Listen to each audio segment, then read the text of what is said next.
জানেন যে বাংলাদেশের ইতিহাসে বা পৃথিবীর ইতিহাসে এটাই প্রথম একটি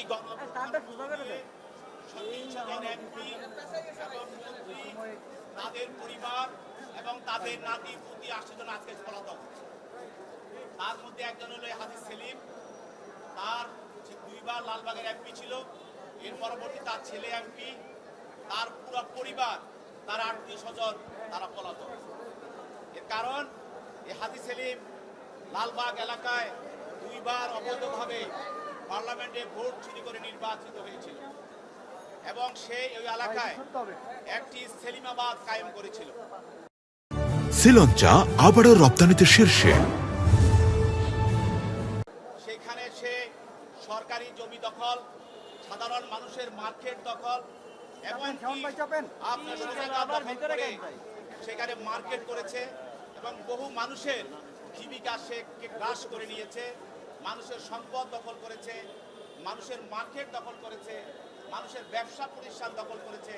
সর্বোপরি ওই এলাকায় সে একটি রাজত্ব, সন্ত্রাসী রাজত্ব কায়েম করেছিল এবং সে আপনারা জানেন জগন্নাথ হল শত ছাত্রদের বাধার কারণে দখল করে সেখানে একটি মার্কেট তৈরি করেছিল।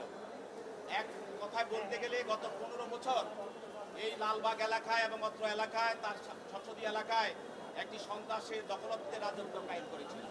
আজকে এই এলাকার মানুষ নিঃশ্বাস ফেলছে এবং একটি সন্ত্রাসী অবস্থা থেকে মানুষ ন্যায় পাচ্ছে।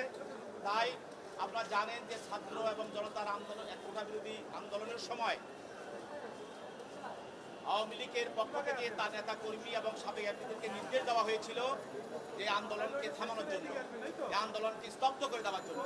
সেই হিসাবে হাজী সেলিম এবং তার পুত্র এবং এলাকার যুবলীগ ছাত্রলীগ সবাই নেতৃত্বে এই ছাত্র জনতার আন্দোলনের উপরে তারা ঝাঁপিয়ে পড়ে। এর পরিপ্রেক্ষিতে গত 18/7/24 তারিখে তাদের সংসদীয় এলাকায় আজিমপুর সরকারি আবাসিক এলাকায়, আজিমপুর সংসদীয় এলাকায় এক ছাত্র জনতার, এই বৈষম্য বিরোধী ছাত্র জনতার মিছিলে পুলিশ গুলি চালায়। এই গুলিতে আইডিএল কলেজের প্রথম বর্ষের ছাত্র, মেধাবী ছাত্র খালিদ হাসান সাইফুল্লাহ বুকে, পিঠে, মাথায় গুলিবিদ্ধ হয়ে মারা যায়। এই হত্যা মামলায় তার পিতা এই হাজী সেলিম সহ অনেকের বিরুদ্ধে মামলা করে। তার মধ্যে এই মামলায় এজাহার নামীয় আসামি হল হাজী সেলিম, 25 নম্বর এজাহার নামীয় আসামি।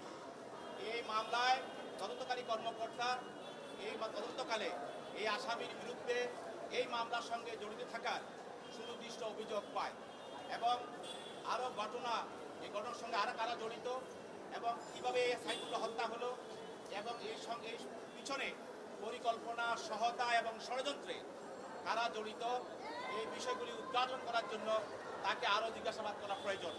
সেই মর্মে 10 দিনের রিমান্ড প্রার্থনা করে তদন্তকারী কর্মকর্তা। বিজ্ঞ আদালত তদন্তকারী কর্মকর্তার দরখাস্তের গুণাগুণ এবং এজাহারের বিষয়বস্তু গুণাগুণ করে ভিত্তি করে তিনি আসামির বিরুদ্ধে 5 দিনের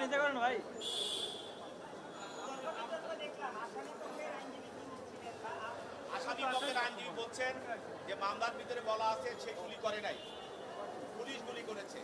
আমরা বলেছি যে ফৌজদারি আমাদের যে দণ্ডবিধি আছে সেখানে বলা আছে যে ষড়যন্ত্রকারী, পরিকল্পনাকারী এবং অপরাধের সঙ্গে যে ষড়যন্ত্র করে, যে মদতদাতা, সহায়তাকারী যে ঘটনা ঘটায়, তার যে অপরাধ, যে শাস্তি ওই ষড়যন্ত্রকারী, মদতদাতা এবং সহায়তাকারী একই অপরাধে সে অপরাধ।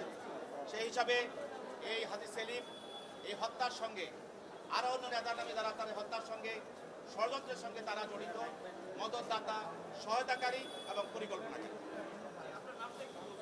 আমি ফারুকী, সাবেক সাধারণ সম্পাদক, ঢাকা আইনজীবী সমিতি। এই মামলা আমরা প্রসিকিউশন পক্ষে আমরা কোর্টকে সহায়তা করেছি।